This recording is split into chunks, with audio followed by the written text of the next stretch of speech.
Hi guys, welcome to another episode of the Burrell build. Today we're on the Spectical plates. As you can see, we have got a base for them on the floor. This was laser cut then bent by a company.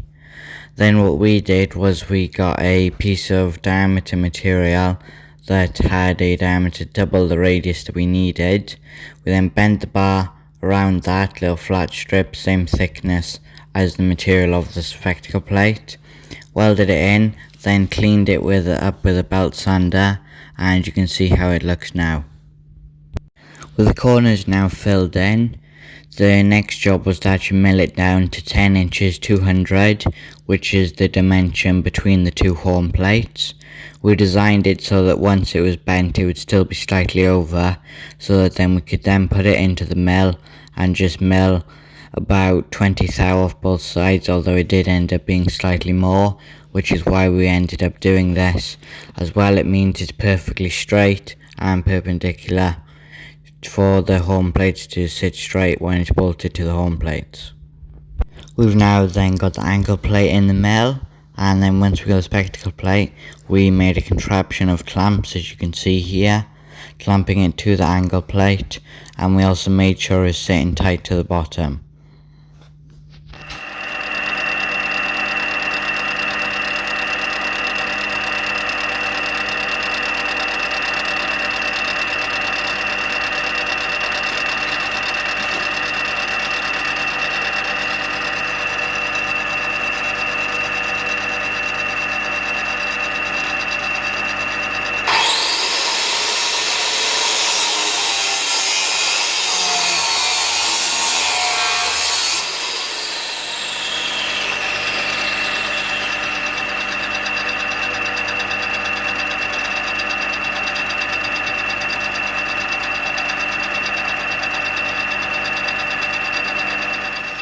You want to make sure you take similar amounts of material off each side, or else one side will be a lot thinner than the other side.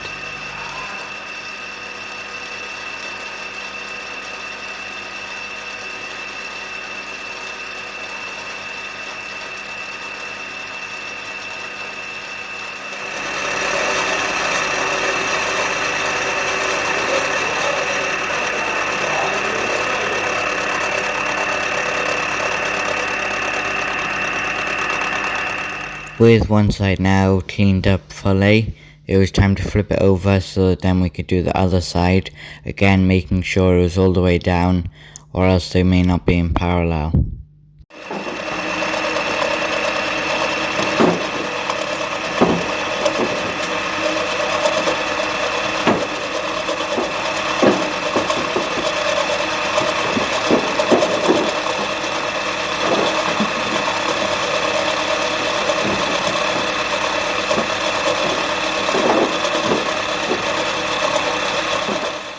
After measuring the total width as well as the thickness of each material on either side, we realised we need to take a bit more material off the side we were just machining to enable it to fit. We are not engineers, so if you're an engineer and have any tips, make sure to put them in the comment section, or if you're not an engineer but have a question, also put it in the comment section and I'll try my best to answer it.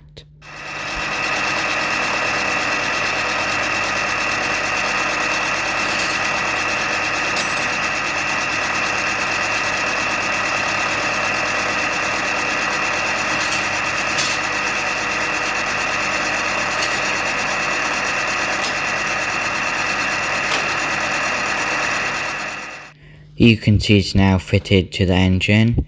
There are no bolts actually holding it on, it is just sitting there and it is not falling. That shows that it's quite a tight fit in between the two horn plates. This is then around where the rear horn spectacle plate would go, and then we're going to get started on the front spectacle plate now.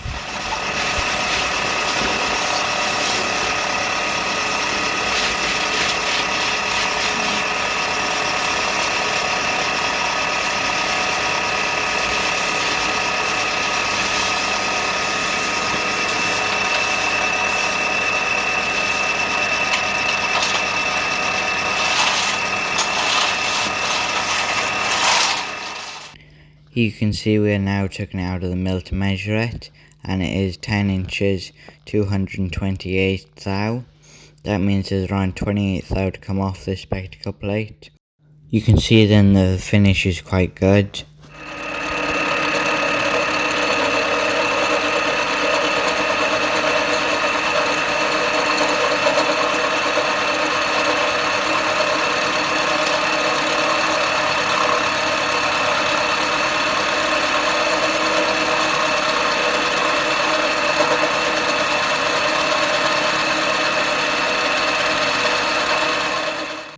You can see the engine is now sitting the right way up, and we got the two spectacle plates in. The next job is then going to be to drill the holes inside the spectacle plates. We've already got 2 bolts in there, and we're still clamping it with a G-clamp just to make sure it doesn't move. These bolts are currently M5, although I think we're going to change them to M6. As you can see, the M5 bolts do look a little bit small. The ratchet strap is there just to make sure the home plate stays in the correct position. These spectacle plates will then help hold in the position, as well as once we drill the boiler, then the home plate will be solid in the position which we want it to be in, to have the correct alignment for the crank and other things. Eventually all of the bolts will look like the top one, where they've just been put in the lathe and had a skim pass taken off them to get all the writing off them. Then with the front spectacle plate fully bolted on, we then did the same 4 bolts in the rear spectacle plate before then putting the rest of them in. Hope you have enjoyed. The engine is now looking much more like a steam engine with the spectacle plates on. Next job will be to do the bushes to go inside the rear tubes. I believe that should be happening in the next episode.